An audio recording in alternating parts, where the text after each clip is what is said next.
you've been doing the work of abolition or even pro-life work for any period of time, I can guarantee you that at a counter-protest or at a pro-choice demonstration or on Facebook or something like that, you've seen two very popular signs.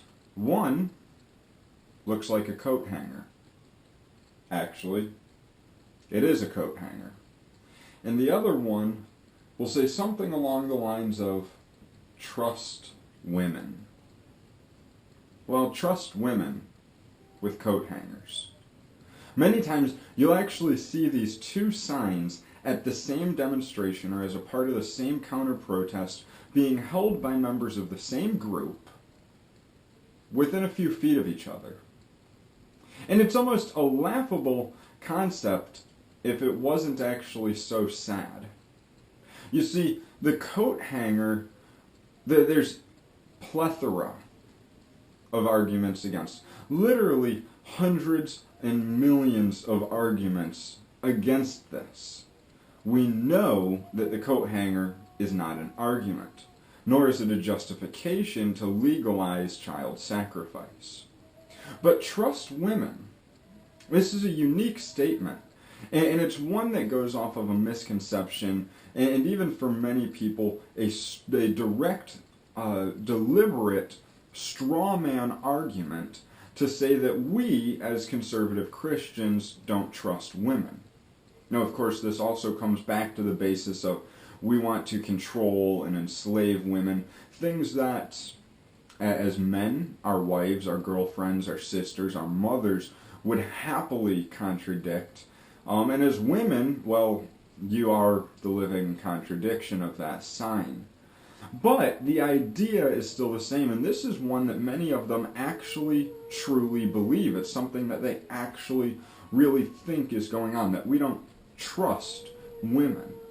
Now, the idea goes to say that we don't trust them to make their own medical decisions, to say that we don't allow them to have the freedom, that we believe that if women make their own medical decisions, that they're going to make bad decisions.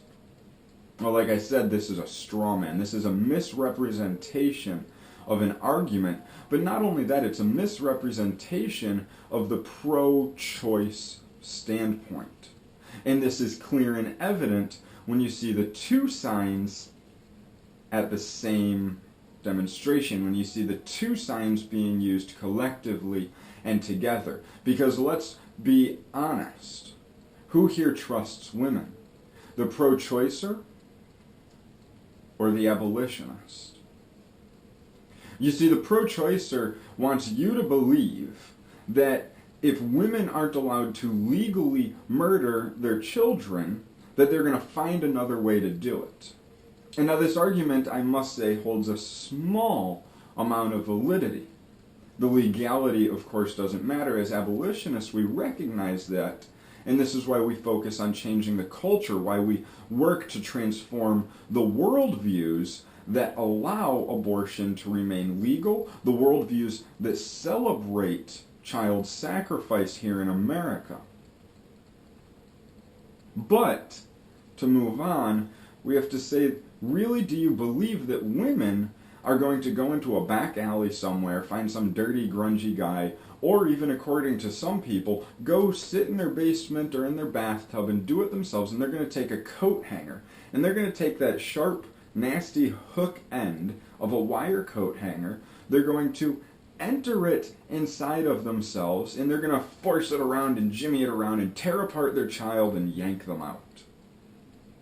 This is actually what they claim that women are going to do. See, they claim that women are going to make this horrible, unsafe, suicidal attempt to murder their own child because they have to kill their child and there's no other option. But they're the ones who trust women. They trust women to say that they're going to make good decisions about their body. Like shoving unsterile, unsafe, nasty, weird instruments inside themselves and tearing apart their own vaginal cavity and their own uterus, possibly their own intestines, stomach, things of that nature. But they're the ones who trust women. Who here really trusts women? Again, I trust that if abortion is made illegal, that women will make right decisions. I believe that men aren't the only ones who can think rationally and logically.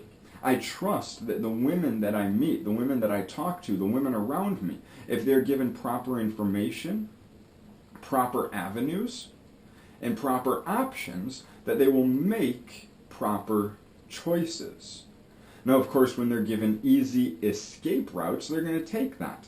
Not because they're women, but because they're human, because they have a sinful nature, because their heart is wicked and deceitful, and because they have a love for the flesh, and they're willing to reject the truth with that love. So when you hand them an easy out, of course they're going to take it.